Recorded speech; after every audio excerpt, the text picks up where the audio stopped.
রবীন্দ্রনাথ ঠাকুরের স্ত্রীর পত্র। শ্রীচরণ কমলেশু, আজ 15 বছর আমাদের বিবাহ হয়েছে।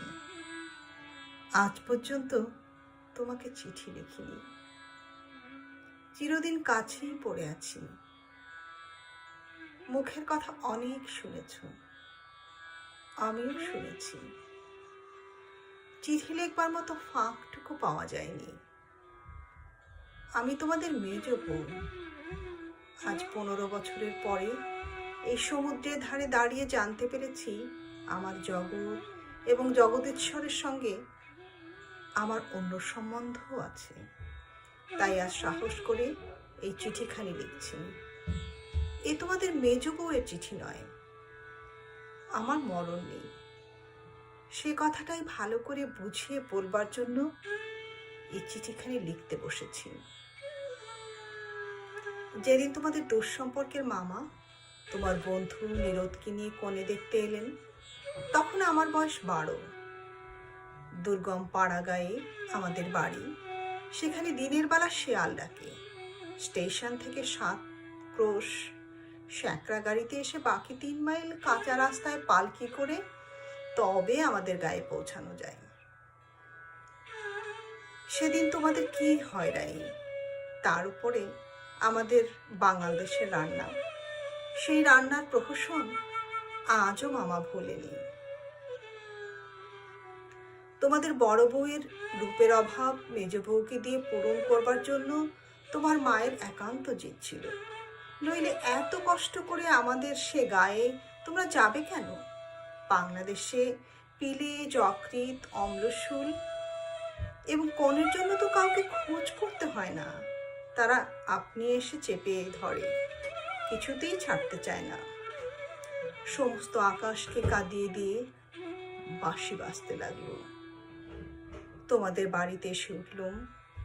আমার খুদগুলো সবিস্তারে খতিয়ে দেখে গিন্নির দল সকলে স্বীকার করলেন মোটের উপরে আমি সুন্দরী বটে। সে কথা শুনে আমার বড় জায়ের মুখ গম্ভীর হয়ে গেল। কিন্তু আমার রূপের দরকার কি ছিল তা ভাবি। রূপ জিনিসটা যদি কোনো সেকেলে পণ্ডিত গঙ্গা মৃত্তিকা দিয়ে গড়তেন তাহলে ওর আদর থাকতো, কিন্তু ওটা যে কেবল বিধাতা নিজের আনন্দে করেছেন, তাই তোমাদের ধর্মের সংসারে ওর দাম নেই।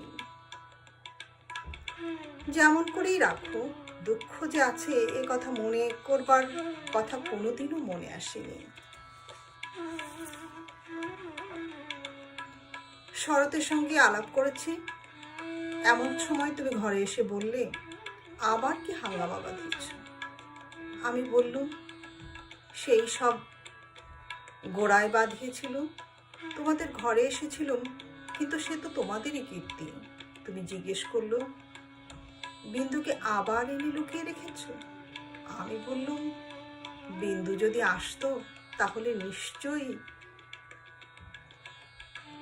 লুকিয়ে রাখতুম, কিন্তু সে আসবে না। তোমাদের ভয় নেই। তোমাদের খুড়িমা শ্রীক্ষেত্রে তীর্থ করতে যাবেন বলে তোমাদের বাড়িতে এসে উঠেছেন। আমি তোমাদের বললুম, আমিও যাব। আমার হঠাৎ এমন ধর্মে মন হয়েছে দেখে তোমরা এতে খুশি হয়ে উঠলে, কিছুমাত্র আপত্তি করলেন না। এ কথাও মনে ছিল, এখন যদি কলকাতায় থাকি তবে আবার কোনো একদিন বিন্দুকে নিয়ে ফ্যাসাদ বাঁধিয়ে বসবো। আমাকে নিয়ে বিষম লাটা। বুধবার আমাদের যাবার দিন। রবিবারে সমস্ত ঠিক হলো। আমি শরৎকে ডেকে বললুম, যেমন করে হোক বিন্দুকে বুধবারে পুরী যাবার গাড়িতে তুলে দিতে হবে। শরতের মুখ প্রসন্ন হয়ে উঠল। সে বলল, ভয় নেই দিদি, আমি তাকে গাড়িতে তুলে দিয়ে পুরী পর্যন্ত চলে যাব। ফাঁকি দিয়ে জগন্নাথ দেখা হয়ে যাবে। সেদিন সন্ধ্যায় শরৎ আবার এলো। তার মুখ দেখি আমার বুক দমে গেল। আমি বললুম, কি শরৎ, সুবিধা হলো না বুঝি? সে বললে, না। আমি বললুম, রাজি করতে পারলি নে? সে বললে, এতে দরকার নেই। কাল রাত্রিরে সে কাপড়ে আগুন ধরিয়ে আত্মহত্যা করে মরেছে। বাড়ির যে ভাইপোটার সঙ্গে ভাব করে নিয়েছিল, তার কাছে খবর পেলুম তোমার নামে সে একটা চিঠি রেখে গিয়েছিল, কিন্তু সে চিঠি ওরা নষ্ট করেছে। যাক, শান্তি হলো। দেশশুদ্ধ লোক চটে উঠল, বলতে লাগলো, মেয়েদের কাপড়ে আগুন ধরিয়ে মরা একটা ফ্যাশন হয়েছে। তোমরা বললে এ সমস্ত নাটক করা, তা হবে, কিন্তু নাটকের তামসাটা কেবল বাঙালি মেয়েদের উপর দিয়েই হয় কেন, আর বাঙালি বীর পুরুষদের কোচার উপর দিয়ে হয় না কেন? সেটা ভেবে দেখা উচিত। বিন্দুটা এমন পোড়া কপালে বটে, যতদিন বেঁচে ছিল রূপে গুণে কোনো যশ পায়নি। মরবার পালেও সে একটু ভেবে চিনতে এমন একটা নতুন ধরনের মরবে যাতে দেশের পুরুষরা খুশি হয়ে হাততালি দেবে, তাও ঘটে এলো না। মরেও লোকদের চটিয়ে দিল। দিদি ঘরের মধ্যে লুকিয়ে কাঁদলেন, কিন্তু সে কান্নার মধ্যে একটা সান্ত্বনা ছিল। যাই হোক না কেন, তবু রক্ষা হয়েছে। মরেছে বই তা তো না, বেঁচে থাকলে কি না হতে পারত। আমি তীর্থে এসেছি, বিন্দু আর আসবার দরকার হলো না, কিন্তু আমার দরকার ছিল। দুঃখ বলতে লোকে যা বোঝে তোমাদের সংসারে, তা আমার ছিল না। তোমাদের ঘরে খাওয়া পড়া অসচ্ছল নয়। তোমার দাদার চরিত্র যেমনই হোক, তোমার চরিত্রে এমন কোনো দোষ নেই যাতে বিধাতাকে মন্দ বলতে পারি। যদি বা তোমার স্বভাব তোমার দাদার মতো হতো, তাহলে হয়তো মোটির উপরে আমার অমনিভাবেই দিন চলে যেত, এবং আমার সতীসাধ্যী বড় জায়ের মতো পতিদেবতাকে দোষ না দিয়ে বিশ্ব দেবতাকেই আমি দোষ দেবার চেষ্টা করতাম। অতএব তোমাদের নামে আমি নালিশ উত্থাপন করতে চাইনি। আমার এই চিঠি সেজন্য নয়, কিন্তু আমি আর তোমাদের 27 নম্বর মাখন বড়ালের গলিতে ফিরব না।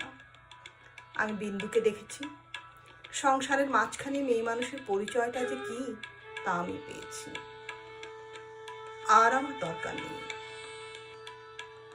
তারপরে এও দেখেছি, ও মেয়ে বটে, তবে ভগবান ওকে ত্যাগ করেনি। ওর উপরে তোমাদের যতই জোর থাক না কেন, সে জোরের অন্ত আছে। ও আপনার হতভাগ্য মানব জন্মের চেয়ে বড়। তোমাদের যে আপন ইচ্ছে মতন দস্তুর দিয়ে ওর জীবনটাকে চিরকাল পায়ের তলায় চেপে রেখে দেবে, তোমাদের পা এত বড় লম্বা নয়। মৃত্যু তোমাদের চেয়ে বড়। সেই মৃত্যুর মধ্যে সে মহান। সেখানে বিন্দু কেবল বাঙালি ঘরের মেয়ে নয়, কেবল খুড়তুতো ভাইয়ের বোন নয়, কেবল অপরিচিত পাগল স্বামীর প্রবঞ্চিত স্ত্রী নয়, সে অনন্ত। সেই মৃত্যুর বাঁশি এই বালিকার ভাঙা হৃদয়ের ভেতর দিয়ে আমার জীবনের যমুনা পারে যেদিন বাজল, সেদিন প্রথমটা আমি বুকের মধ্যে যেন বান বিঁধল। বিধাতাকে জিজ্ঞেস করলুম, জগতের মধ্যে যা কিছু সব থেকে তুচ্ছ, তাই সবচেয়ে কঠিন কেন? এই গলির মধ্যকার চারিদিকে প্রাচীর তোরা নিরানন্দের অতি সামান্য বুদবুদটা এমন ভয়ঙ্কর বাধা কেন? তোমার বিশ্বজগতে তার 6 ঋতুর সুধাপাত্র হাতে যেমন করেই ডাক দিক না কেন, এক মুহূর্তের জন্য কেন আমি এই অন্দর মুহূর্তার ঠাইটুকু চৌকাট পেরোতে পারিনি?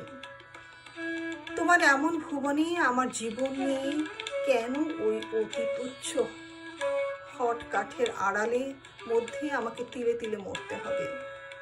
কত তুচ্ছ আমার এই প্রতিদিনের জীবনযাত্রা, কত তুচ্ছ এর সমস্ত বাধা নিয়ম, বাধা অভ্যাস, বাধা বলি, এর সমস্ত বাধা মার, কিন্তু শেষ পর্যন্ত সেই দীনতার নাগপাশের বন্ধনই হবে জিত। আর হার হলো তোমার নিজের সৃষ্টি ওই আনন্দ লোকের। কিন্তু মৃত্যুর বাসি বাঁচতে লাগলো। কোথায় রে রাজমিস্ত্রির গড়া দেয়াল? কোথায় রে তোমাদের ঘোড়া আইন দিয়ে গড়া কাটার বেড়া? কেন দুঃখ কোন মান অপমানে মানুষকে বন্দি করে রেখে দিতে পারে? ওই তো মৃত্যুর হাতে জীবনের জয় পতাকা উঠছে। ওরে মেজ বউ, ভয় নেই তোর। তোর মেজ বউয়ের খোলস ছিন্ন হতে এক নিমেষও লাগে না। তোমাদের গলিকে আমি আর ভয় করিনি।